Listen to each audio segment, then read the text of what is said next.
To start the install, we're going to remove the two 3/8 bolts that are holding in your rear tub bracket.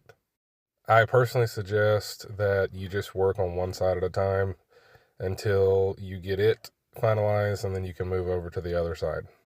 So here you can see the top plate on the driver side. They are side specific. So the two bolt holes it's only going to laminate over one way. You're going to slip in the top of this bracket into the opening hole to access the rear tire swing out latches and hinge, and then you're going to lower it down, and you should be able to reuse the factory hardware if you decide to put a longer bolt in. They are a little short on the thread engagement.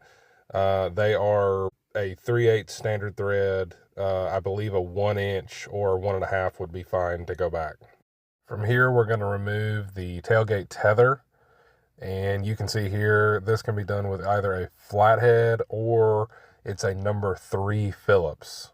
Next, we are going to put the pull pins themselves into the lower bracket for the side specific that we are going to be using.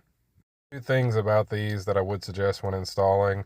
I would not use any kind of Loctite. If anything, you could actually use a little bit of anti-seize on the threads or just some type of lubricant there when you're threading it into the barrel. And also the barrel specifically, I would suggest lubricating.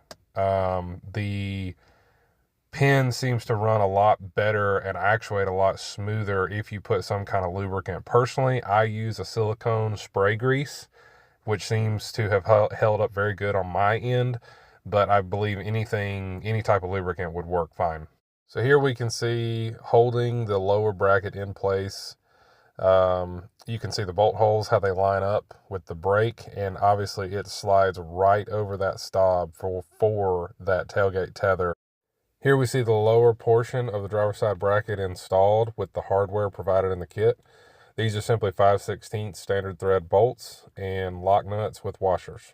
This is also where I suggest doing only one side at a time, because the opposite side tether for the tailgate is actually going to help you hold that tailgate up. So once you get done bolting the bracket up, you can put your tether back in place and then move to the other side, repeat, and from there we can put the strikers on the tailgate themselves. Moving on, you can see the strikers installed on the tailgate itself.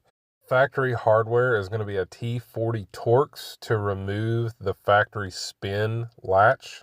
This is going to be the driver's side also. The holes for these are enlarged. That way you have adjustment up and down to allow for proper pin engagement of your pull pin. This hardware is also 5/16 standard thread. At this point, you should have both brackets and strikers installed, and we have a slight bit of adjustment in the striker if need be. That hole is oversized.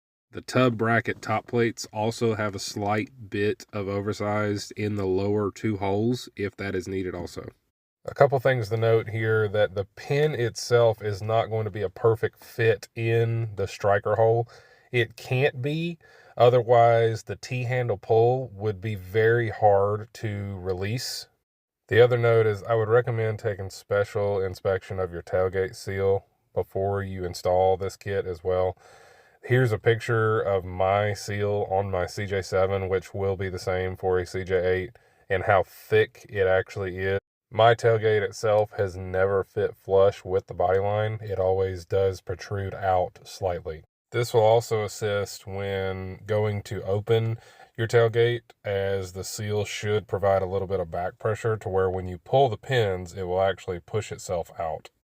And now you have a working finished product of the BroachWorx CJ-8 tailgate slam latch kit. I hope you're pleased. It's been a very, very nice upgrade on my 7. I'm very pleased with how the kits have turned out. Makes opening the tailgate a lot more user-friendly.